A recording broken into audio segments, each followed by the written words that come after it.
الشيطان الرجيم. بسم الله الرحمن الرحيم. طه ما أنزلنا عليك القرآن لتشقى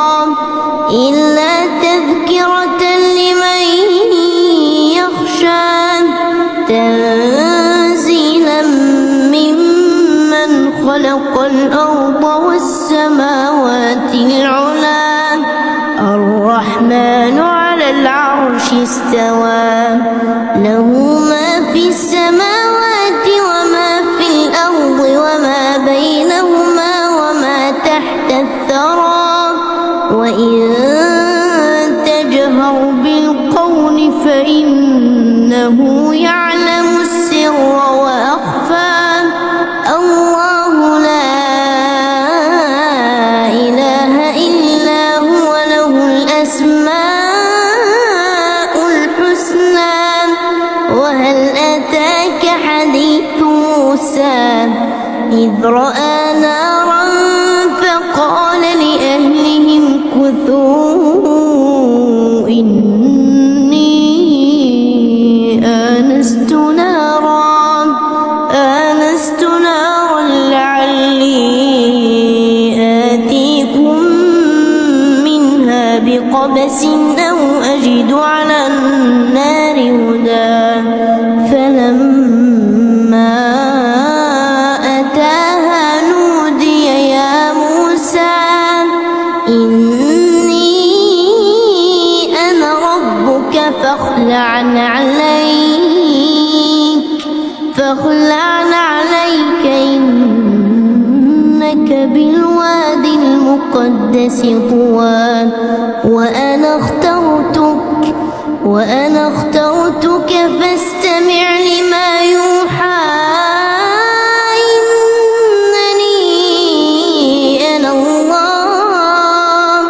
إنني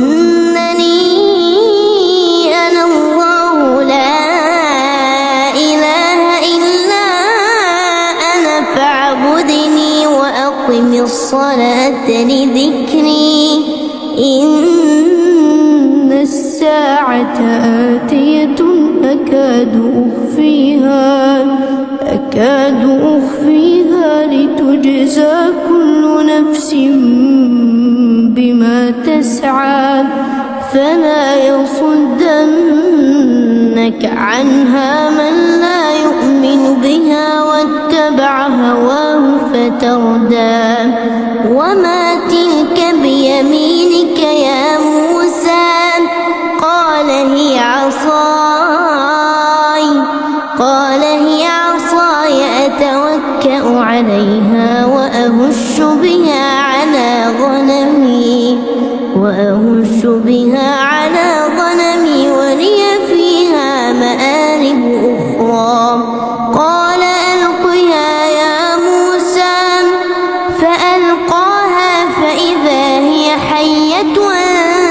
تسعى. قال خذها ولا تخف سنعيدها سيرتها الأولى. واضمم يدك إلى جناحك تخرج بيضاء من غير سوء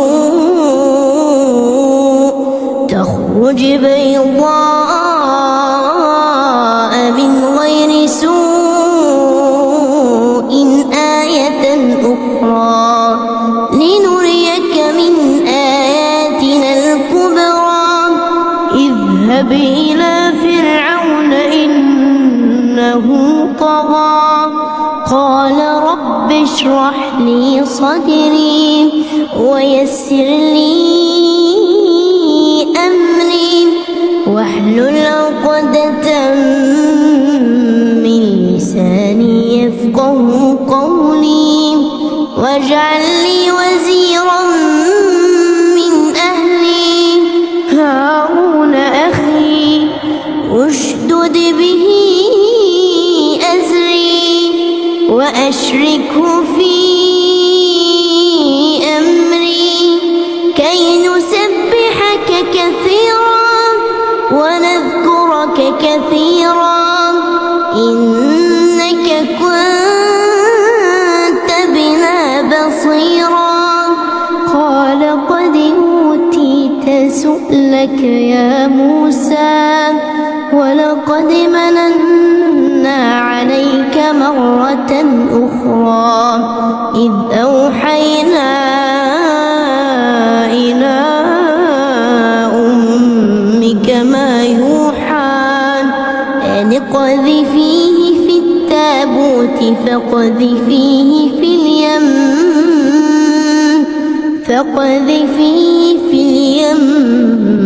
فليلقه اليم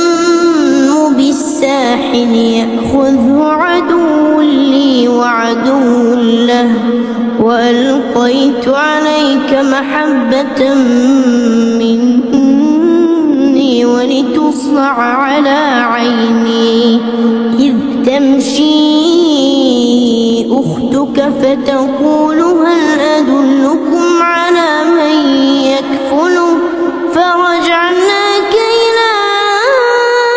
أمك كي تقر عينها ولا تحزن وقتلت نفسا فنجيناك من الغم وفتناك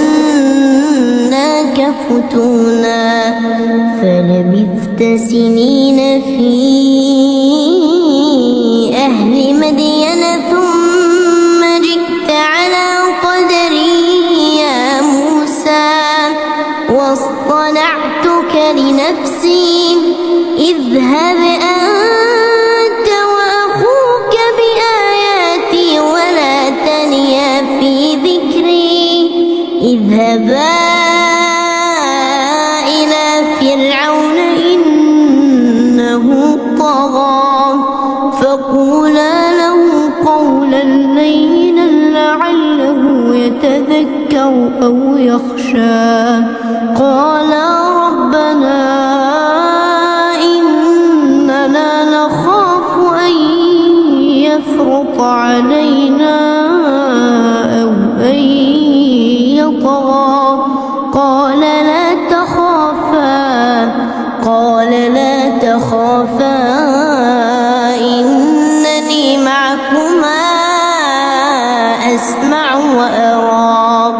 فأتياه فقولا إنا رسول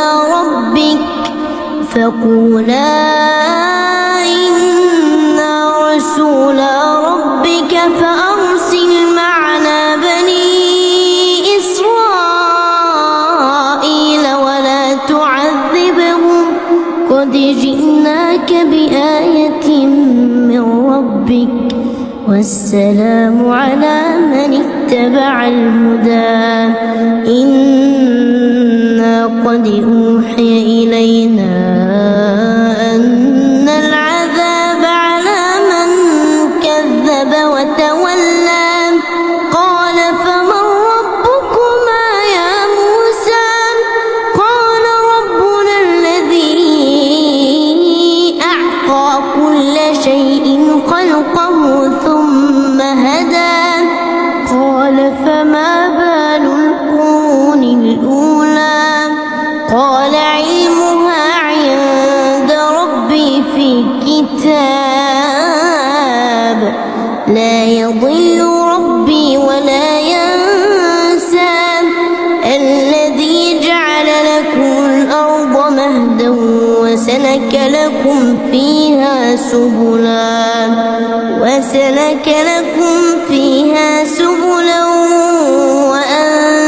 من السماء ماء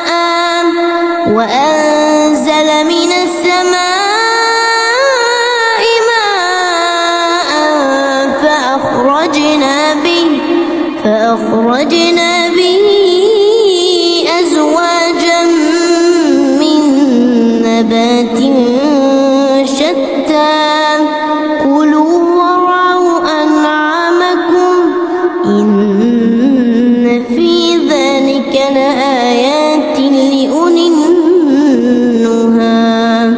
منها خلق خلقناكم وفيها نعيدكم ومنها نخرجكم تارة أخرى ولقد أريناه آياتنا كلها فكذب وأبى قال أجئتنا لتخرجنا من أرضنا بسحرك يا موسى فلنأتينك بسحر مثله فاجعل بيننا وبينك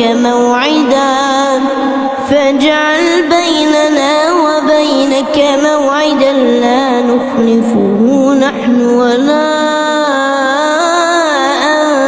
أنت مكانا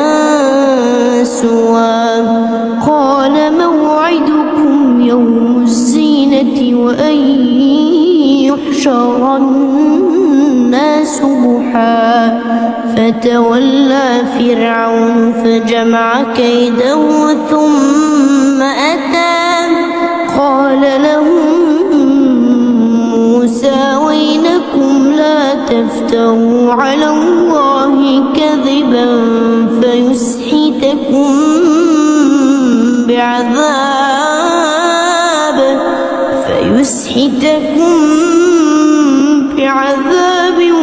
وقد خاب من افترى فتنازعوا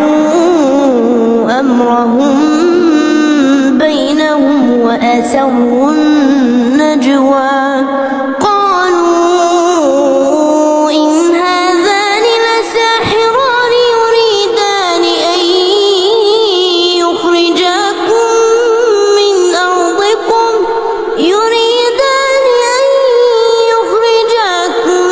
من أرضكم بسحرهما ويذهبا بطريقتكم المثلى فأجمعوا كيدكم ثم أتوا صفا وقد أفلح اليوم من استعلى قالوا يا موسى إما أن تلقي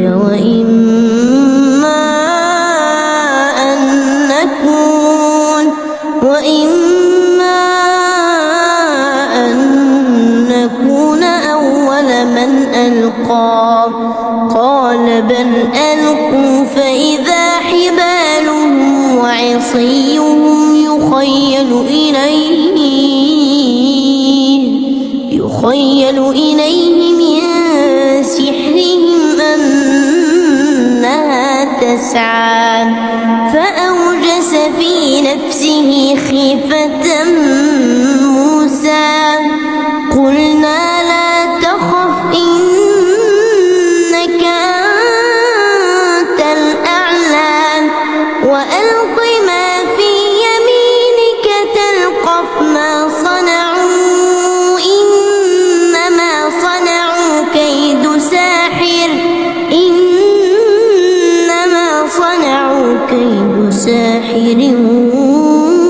ولا يفلح الساحر حيث أتى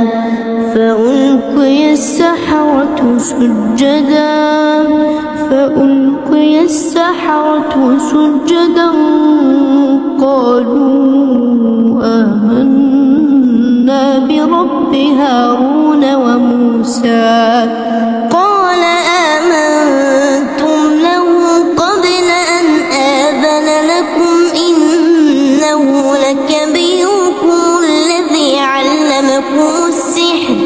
فلأقطعن أيديكم وأرجلكم من خلاف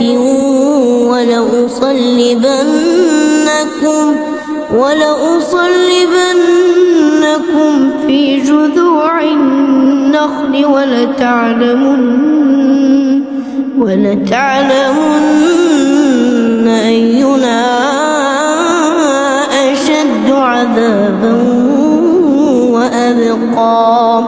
قالوا لن نؤثرك على ما جاءنا من البينات والذي فطرنا فاقض ما واستقام إنما تقضي هذه الحياة الدنيا إنا آمنا بربنا ليغفر لنا خطايانا وما أكرهتنا عليه من السحر والله خير وأبقى إنه من يأت ربه مجرما فإن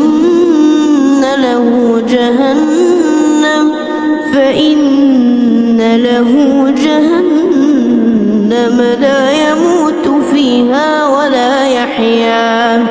ومن يأته مؤمنا قد عمل الصالحات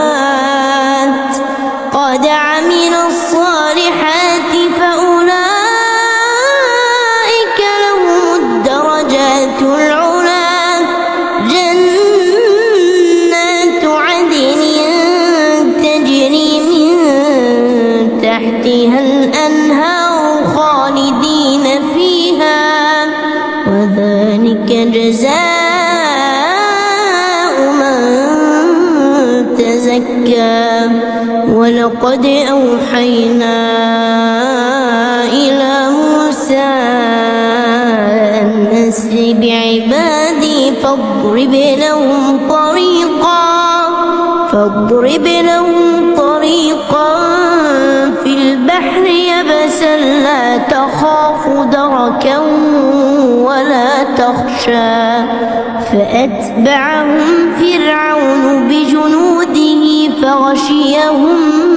من اليم ما غشيهم وأضل فرعون قومه وما هدى يا بني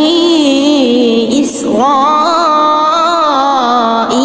قد أنجيناكم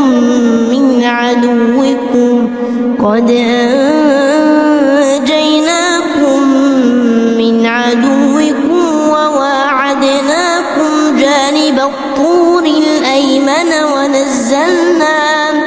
ونزلنا عليكم المن والسلوى كلوا من طيبات ما رزقناكم ولا تطغوا فيه فيحل عليكم غضبي ومن يحلل عليه غضبي فقد هوى وإني لغفار لمن تاب وآمن وعمل صالحا ثم اهتدى وما أعجلك عن قومك يا موسى قال هم أولئك على أثري وعجلت إليك رب لترضى قال فإنا قد فتنا قومك من بعدك وأضلهم السامري فرجع موسى إلى قومه غضبان أسفا قال يا قوم ألم يعدكم ربكم وعدا حسنا أفطال عليكم العهد أم أردتم أن يحل عليكم غضب من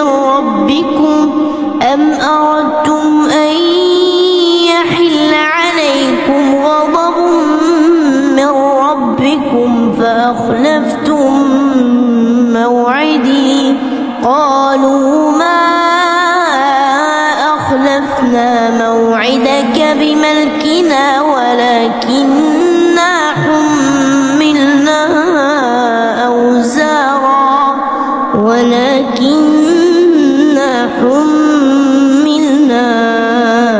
أوزارا من زينة القوم فقذفناها فكذلك ألقى السامري فأخرج لهم عجلا جسدا له خوار فقالوا هذا إلهكم وإله موسى فنسي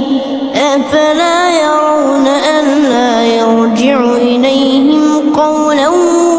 ولا يملك لهم ضرا ولا نفعا ولقد قال لهم هارون من قبل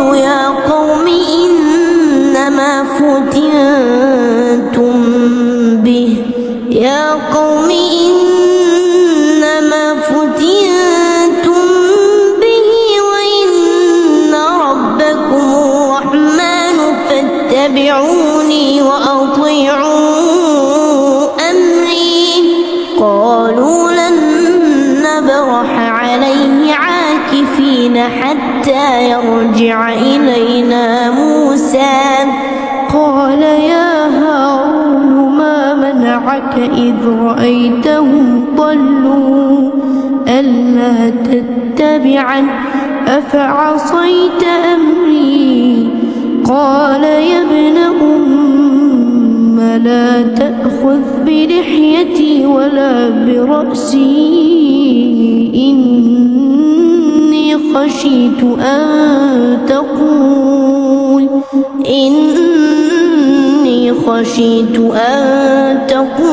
فرقت بين بني إسرائيل ولم ترقب قولي قال فما خطبك يا سامري قال بصرت بما لم يبصروا به فقبضت قبضة من أثر الرسول فنبذتها وكذلك سولت لي نفسي قال فاذهب فإن لك في الحياة أن تقول لا مساس وإن لك موعدا لن تخلفه وانظر إلى إلهك الذي ظلت عليه عاكفا لنحرقنه ثم لننسفنه في اليم نسفا إنما إلهكم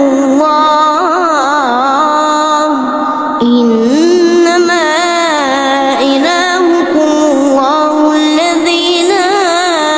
إله إلا هو وسع كل شيء علما كذلك نقص عليك من أنباء ما قد سبق وقد آتيناك من لدنا ذكرا من أعرض عنه فإنه يحمل يوم القيامة وزرا خالدين فيه وساء لهم يوم القيامة حملا يوم ينفخ في الصور ونحشر المجرمين يومئذ زرقا يتخافتون بينهم إن لبثتم إلا عشرا نحن أعلم بما يقولون إذ يقول أمثلهم طريقة إن لبثتم إلا يوما ويسألونك عن الجبال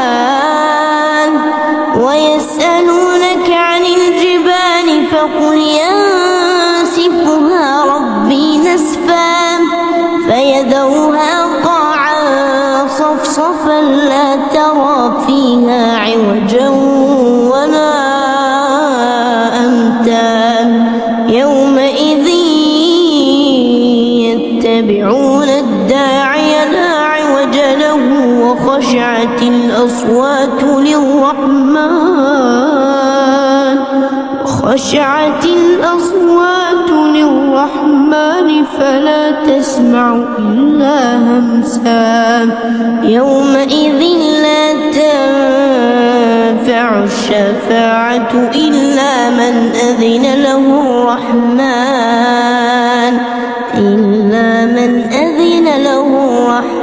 ورضي له قولا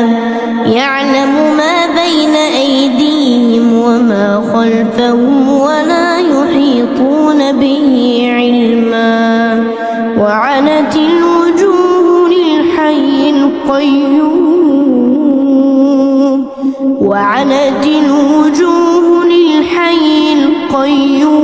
وقد خاب من حمل ظلما ومن يعمل من الصالحات وهو مؤمن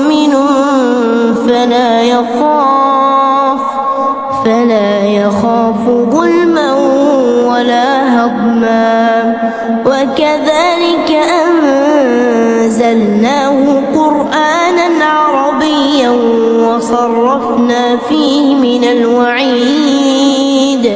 وصرفنا فيه من الوعيد لعلهم يتقون أو يحدث لهم ذكرا فتعالى الله الملك الحق ولا تعجل بالقرآن من قبل أن يقضى إليك وحيه وقل رب زدني علما ولقد عهدنا إلى آدم من قبل فنسي ولم نجد له عزما وإذ قلنا للملائكة اسجدوا لآدم فسجدوا إلا إبليس أبى فقلنا يا آدم إن هذا عدو لك ولزوجك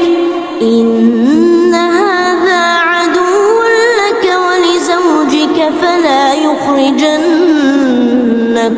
من الجنة فتشقى إن لك ألا تجوع فيها ولا تعرى وأنك لا تظمأ فيها ولا تضحى فوسوس إليه الشيطان قال يا آدم هل أدلك على شجرة الخلد وملك لا يبلى فأكلا منها فبدت لهما سوآتهما وطفقا يخصفان عليهما من ورق الجنة وعصى آدم ربه فغوى ثم اجتباه ربه فتاب عليه وهدى قال اهبطا منها جميعا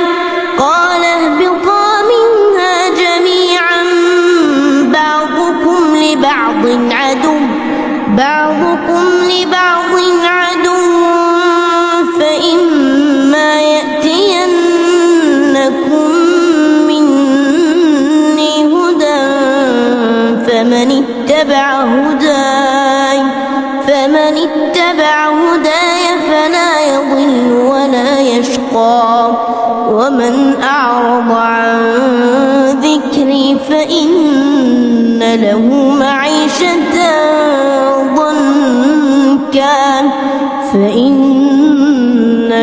معيشة ضنكا ونحشره يوم القيامة أعمى قال رب لم حشرتني أعمى وقد كنت بصيرا قال كذلك أتتك آياتنا فنسيتها نسيتها وكذلك اليوم تنسى وكذلك نجزي من أسرف ولم يؤمن بآيات ربه ولعذاب الآخرة أشد وأبقى أفلم يهد لهم كم أهلكنا قبلهم من القرون يمشون في مساكنهم إن في ذلك لآيات لأولي النهى ولولا كلمة سبقت من ربك لكان لزاما وأجل مسمى فاصبر على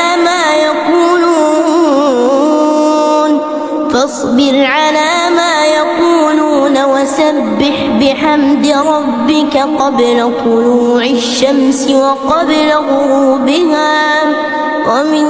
آناء الليل فسبح وأطراف النهار لعلك ترضى ولا تمدن عينيك إلى ما متعنا به أزواجا منهم زهرة الحياة الدنيا لنفتنهم فيه ورزق ربك خير وأبقى وأمر أهلك بالصلاة واصطبر عليها لا نسألك رزقا